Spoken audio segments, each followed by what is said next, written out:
and let us all do we can to build a better future. Dan, you know what? Every friendship hits its end. No, it's not the end of Kit and Daniel. No, folks. It's a friendship, I guess, now becoming a rivalry over who's going to control the MAGA movement. Now, a few weeks ago, even in last year in 2022, you know, when Farron was on her show on Monday, she talked about this, and I want to highlight that and point this out because, look, Trump, when he lost the election in 2020, and I know people can go back and forth. Did he win? Did he not win? Hey, YouTube, we're saying Trump lost. All right, whatever, YouTube. The leadership of the MAGA movement was up for grabs. And now DeSantis is doing everything he can to challenge Trump for his throne. And I think one of the many reasons not only why Trump is running again, because he can run for a second term, but this is also to control the MAGA movement that he created. And as it stands right now, I have an article from The Guardian. It's not in the show notes, but I'll be adding it in there later soon. DeSantis hits Republican poll low as Trump tightens grip on the primary. So, Daniel, before I pull up this article, your thoughts on Trump entering this race? I know right now he's facing some legal issues, but surprise, surprise, Trump facing legal issues. Before I pull up this article, your thoughts and analysis on DeSantis versus Trump. Okay, so they're trying to get Trump now on the Stormy Daniels payments, which I thought was probably maybe the least good way to do that. If he beats that, which I think he probably will, because it's a very, very niche thing to hit him on. That's supposed to be a misdemeanor that they're using a novel way to make it a felony. I don't think that's going to work. Maybe it will, maybe it won't. If it doesn't work, Trump's going to be propelled more and more into it's going to backfire effectively. And so DeSantis, we've been covering for a while. Even a lot of the stories I've covered have talked about how DeSantis is positioning himself to take over because, you know, money people really like DeSantis. And so that's the guy that they really want to win. And so is it going to work? Only if it does. And if it doesn't, it's going to backfire. That's my take. Yeah. One other thing here, too. Look, the Trump campaign in 2016 had a lot of action and fire. The 2020 campaign, they missed out on a huge amount of opportunities, and they had plenty of political ammunition to use against Biden and Harris. If they don't unload, not only was what we saw in 2020 with how Biden and Harris have been running their administration and their utter hypocrisy and maintaining a lot of Trump's foreign and domestic policies, then I got to say this, Trump, you're surrounding yourself with yes people, but you got to get people. This is not an endorsement, but if he doesn't jump on all of the treasure trove of videos and failed policies of the Biden-Harris administration, then he truly is foolish, and he's just acting like a clown just to put more clout to his name. Just to put it out there, like we're walking into a recession. We already have the bank collapses, which are the hallmark of that happening. So I think that the Owls are definitely going to vote Republican. It's really a question of who wins the Republican primary. And again, generally speaking, if there's a crowded primary, Trump will likely win, just like last time. And if it's just him and DeSantis, I would edge out on DeSantis's side of winning. Really? Wow. Just because, I mean, as things stand, I mean, we could move, like Trump's base isn't as big as it used to be. And the people against him, I mean, the whole reason that he was able to win that last primary is because it was so splintered. It was the Trump voters and then the whole ring of conservative voters. Yeah. So if we get a bunch of those again, I think it repeats. I don't see why the math necessarily changes. Understood. And I think that if we're in a recession by the time the election has happened, you're going to have a lot of motivation because Trump will say, I was the goodest. I'll give you $1,200 a month, you know, whatever it is. Well, to be fair, we got more stimulus checks under Trump than Biden. So there you go. And plus, again, folks, and less war. Yeah. One also controversial statement, the Republican primary, the candidate's more democratically elected than in the Democratic primary. Oh, I made some vote blue no matter who's triggered. So Donald Trump may be in legal trouble. Yeah, right. Surprise, surprise. Trump in legal trouble. When has Trump never been in legal trouble? Over his alleged weakness for vice. So this is about him banging adult film star Stormy Daniels and giving her hush money. So whatever. All right. So DeSantis, he was being interviewed on Fox Nation, where again he was talking about the hush money payment. Indeed, did so again on Tuesday in an interview with Fox Nation that prompted Trump to say he was not working for the people of Florida as he should be. The same day, however, a new poll showed how Trump, who is also fundraising off his legal peril, has tightened grip on the primary race. The Morning Consult survey shows the former president has 54% support among likely primary voters, and DeSantis has 26%, tying his lowest score since the poll began in December. The two men are still ahead of the rest of the field. Trump's former vice president, Mike Pence, Pence was third place. Look, the people of Indiana didn't want Pence anymore. That's how bad he was, and Trump picked him out of a hat. That's the real truth. With 7%, again, my goodness, 7%, 3 points ahead of Nikki Haley, the former South Carolina governor. Liz Cheney, oh my goodness, the former Wyoming representative who lost her seat after turning against Trump over the January 6th attack on Congress. Again, not attack. It was a joke. It was a clown show. And who has not ruled out a run, had 3% support.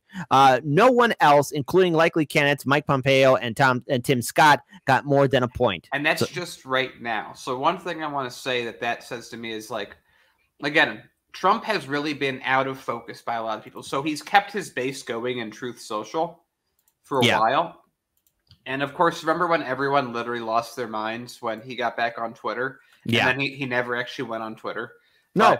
Because I think, ironically, if there's one social media that Democrats should have been happy for him to come back on, it would have been Twitter, because it destroys his base on Truth Social.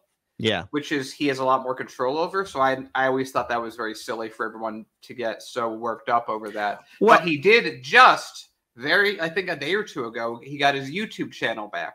So the thing I'm trying to say is, Trump has existed for the last however many years, as what would it be at this point, like 3 years. He's sort of been this background character that the news doesn't talk about all that much, except that they talk about him all the time. But he's not on social media at all. That is going to rapidly change in a presidential campaign. And then what's going to happen? Everyone in the news is going to talk about him again. Everyone's going to say he has no way for him to win again. And it's just going to create a base for him. Just like last time. Remember when Bernie Sanders would speak and then they would cut away to Trump's empty podium? That gave him power. People that today are PTSD'd about even having the word Trump said near them, they're powering him without knowing it. And in a time when things get even worse economically, that's going to count for something more than it does now. I also want to add on here too, folks, listen, here's the thing about Trump. And again, I'm going to keep on saying this because it's a fact. It's the truth about him. He was the biggest job producer for the activist, social justice warrior, and media landscapes. Why do I say this? Because everyone who rose to prominence after the Bernie Sanders campaign, all these activist groups, these people with a speaker, you know, they built themselves a name because they were, quote unquote, resisting Trump. Same thing, the media. All these media sites, these online journalists and so much more were able to build their names because they had a cartoon antagonist through Donald Trump. And the thing is, they need him because he was their bread and butter. Look at how miserable corporate media views are. Look at how so many news outlets like BuzzFeed, Vice, Vox, Huffington Post are going under. They're going broke because guess what? They can't talk about Trump. The money's not there anymore. They need their bad guy. They got to have their bad guy. And he's the only one that's going to make them relevant again. We're seeing them all become broke. We're seeing people getting laid off. They need their cartoon villain. Trump is, and I hate to say this, it's not me sounding right-winger, but I mean, it's the truth. He's the biggest job producer because all these people would be nothing without Trump. They needed him. So let's pull this video up here as well. I want to pull this up here. Now, this is Fox News talking about the recent polling of what's going on. They're saying it's early. It's still early, but with Trump in such a lead, I'm not going to underestimate him against DeSantis. And it comes forward, or maybe the Mar-a-Lago case goes forward, or what they're doing in Washington, D.C. on January 6th.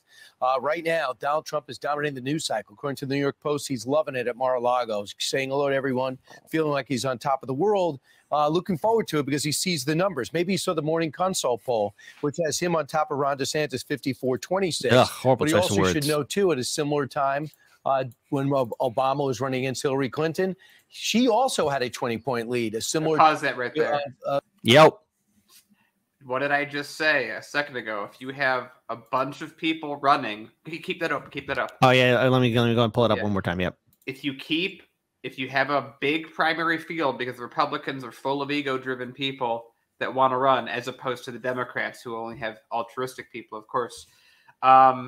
That's exactly what you get, because Trump is right now. It's super early. We know things change when the election, actually happens. It'll go down, it'll go up, but it's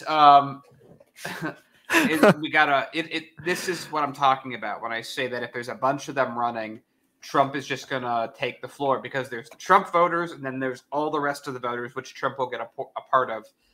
And if it's just him and DeSantis, he wins or loses on DeSantis.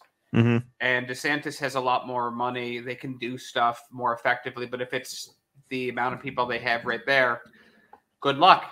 Then we're repeating exactly what happened last time. You know what? I'm going to be a bad guy. I don't care. I don't care. I don't care anymore. I just don't care anymore.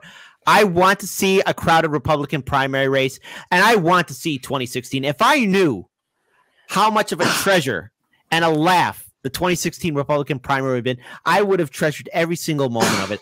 So I want to see history. Gesundheit. I want to see history repeat itself. I do.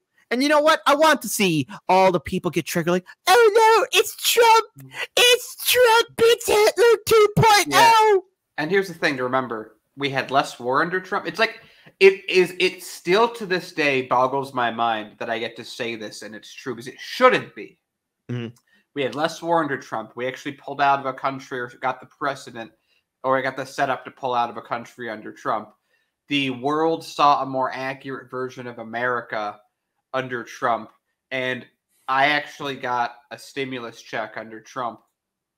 Yeah. So if you're just talking straight up selfish individual voter, Trump has done more for me than Biden has. But that's part of the reason we talk about the Democratic Party the way we do, because if you don't have a good Democratic Party, which I don't think is a thing that you could even accomplish, all you're doing is you're taking the owls, which are the people that never make up their mind. They never have an affiliation. They're not even independents. They're so unaffiliated.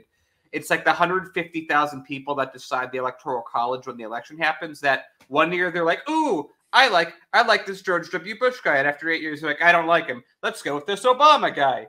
I don't like him. Let's go with this Trump guy. I don't like him. Let's go with this Biden guy. I don't like him. So this is an owl race that always gets picked by the owls. It's a few 100,000 people. If it's a bad economy, if the economy, which is in the process of crashing, we just had a bank that had to be bailed out, which is the three banks to crash. Yeah, so far. Yeah. And so there, at some point, there's just the levee's gonna break, and if Biden is in charge during a break like that, he's not going to get reelected. Mm-hmm. People are already upset with him. I also want to pull up this video here as well. Again, it's Fox News talking to people on the ground. And this is in DeSantis' own backyard in the state of Florida. So here we go. I'm going to pull this up here. Grill in Hoby Sound, Florida. Nice title there, Ashley. What are they telling you? Yeah. You know what? The overall mood, not too great. In fact, I asked a young man about 10 minutes ago, how's the economy? He said it sucks, and walked out the door. So we can't talk to him, but he kind of gave us his opinion. Let me bring in Harry MacArthur. Hey, I'm ready, guys. You said my name. I'm here. What's going on? No. But Harry and the Natives Hobbs Sound. Actually, that is actually a pretty cool name for a bar. Maybe I'll go there and visit there in Florida someday. But one thing I want to point out is, notice you have two British people on the All-American Fox News channel. I can't believe it. How come they're not getting real Americans doing the news anymore? That's funny. By the way, your family has owned this joint for 71 years now, Harry. A lot to talk about the economy, the Fed looking perhaps to raise rates today, whatever. But what's your sense of the economy right now? It stinks, and we need to get some business sense back in this administration, because I'll tell you what, you can say what you want. Pause it just real quick. Yo.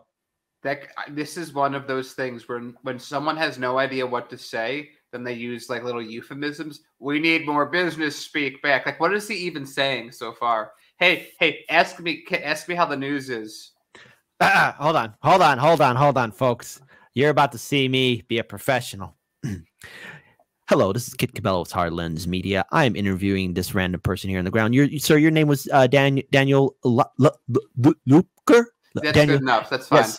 Yes. Can you please tell us the state of the media and why? What's going on with it, please?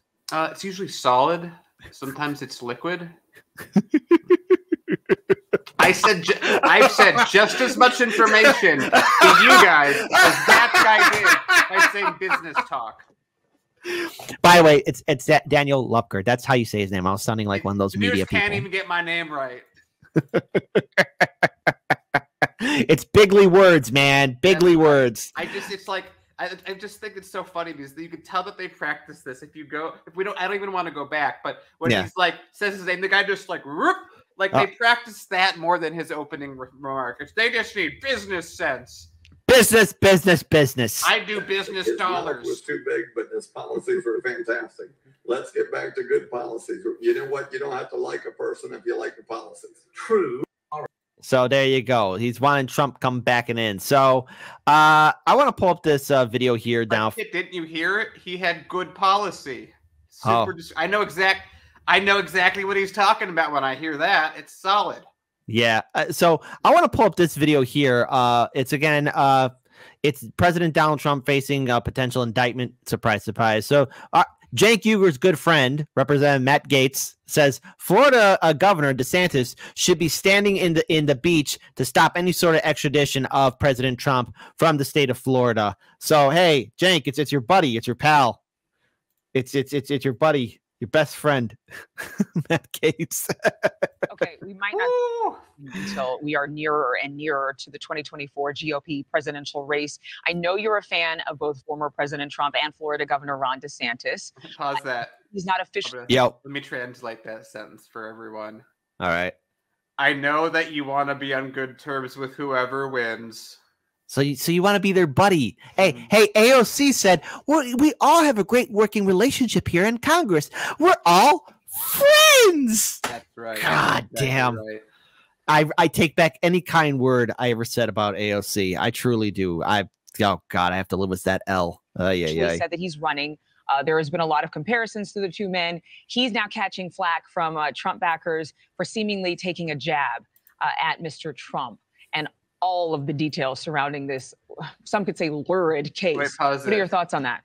Go ahead. You're telling me that two different campaigns' followers don't like it when the other campaign talks trash about their person. What? In America? What? Freedom of speech. What? I can't believe it, man. Anyways. Well, if I were governor of Florida, I would not allow any Floridian to be hauled before some Soros-backed prosecutor in some blue city over politics. And I wouldn't make an exception to not protect the president. Go ahead, buddy. Almost every city is blue, regardless of state.